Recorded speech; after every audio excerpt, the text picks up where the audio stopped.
Human buys a dragon a drink at a bar, not knowing she was an alien empress. The bar was a dive, dim lights, flickering holo signs, and stale synth beer.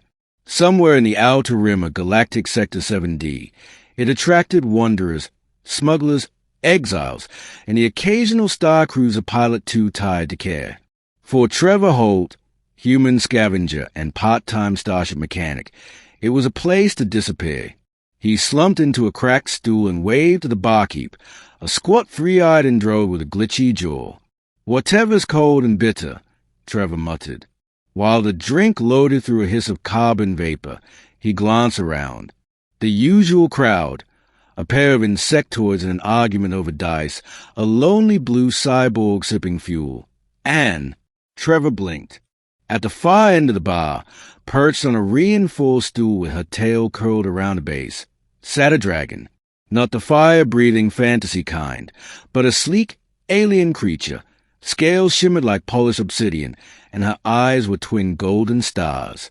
She had horns swept elegantly backward, claws tipped with silver, and a presence that made the air hum. She wore a thin silken shawl, as if pretending to be just another traveler.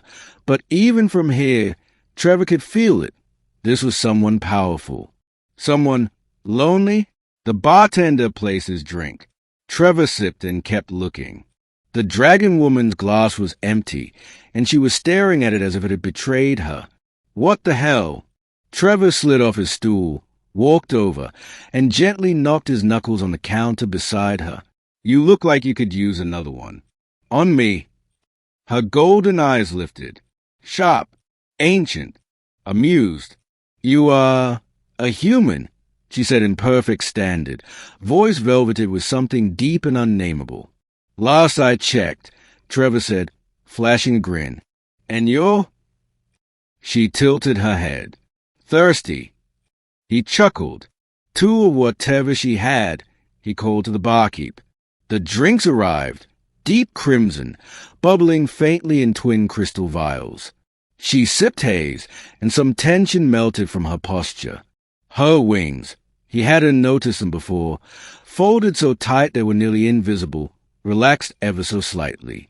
"So," Trevor said, nursing his own drink, "you from around here?" She gave a low laugh. "Not quite. Passing through. In a way." She studied him now, not like prey, but like a curiosity. "You offered me a drink without knowing what I am. Why?" Trevor shrugged. "Because you looked tired. Or sad. Or maybe like someone who needed a reason to smile. Do I need more than that?" Her smile was slow, almost dangerous. Most beings do. They see claws and scales and titles before they see the soul. He frowned. "Titles?" She sipped again. "Tell me, Trevor Holt of Terror, what would you do if I told you I was once Empress of 10 billion stars?" He nearly choked on his drink. "Empress? You mean like actual Empress?" She leaned closer. "I am an Empress. Or was. Overthrown. Betrayed by my bloodkin. Hunted. I came here to remember what it felt like to simply exist." Trevor blinked, his brain catching up. He looked around, half expecting soldiers to crash through the doors. "So, you're hiding?" Her smile faded. "Resting." A long silence passed between them. "Well," he said eventually, "for what it's worth, you're the most interesting person I've ever bought a drink for." She blinked. "You are not afraid of me. I work with plasma cores. I once wrestled a cargo hatch shut while it was trying to crush me. You're intimidating, sure, but not scary." Another silence. Then she said, almost softly, "My name is Zuriel, First Flame, Last Sovereign, and Queen of the Void."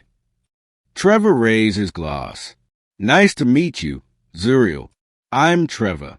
Human, unemployed, lover of strong drinks and good company." She laughed again, but this time it sounded like light cracking through storm clouds. Hours passed. They spoke of stars and ruins, old wars and lost dreams. She told him of celestial palaces suspended in antimatter fields, of children who could swim through suns, a betrayal by a sister who wanted the throne. He told her about rusted freighters, the taste of fried noodles at the market, and the ache of watching Earth grow distant. When the bar began to empty, Trevor leaned back. "So, Empress, got a plan to take back your kingdom?" Her eyes gleamed. "I did. Did." She looked at him, long thoughtful, then reached into the fold of her shawl and placed a glowing shard of something on the table. "What's that?" he asked. "A crown," she whispered. "One that chooses its ruler not by blood, but by spirit." It hovered in the air, pulsing. "Try it," she said. He jerked back. "What? No, I'm not. It will not make you a ruler, but it will see you." Against his better judgment, Trevor reached out. The shard flared and spun, then settled, melting into his palm like warm sunlight. For a moment, he saw stars, not as distant specks, but as family. Then it was gone. Zuriel was smiling. "I see," she said softly. "You are not meant to rule a kingdom, but you are meant to change one." "What does that mean?" "It means," she said, standing, wings unfurling with a gentle crackle of energy, "you are not done with me, Trevor Holt." He stood to. "So what now?" She walked to the exit, tail swaying like a comet's trail. At the doorway, she looked back. "You bought a drink for an Empress, human. That is not something the galaxy will soon forget." With that, she vanished into the night air, the darkness folding around her like a cloak of stars. Trevor looked down at his empty glass, then at the shimmering print her hand had left on the counter. He sighed.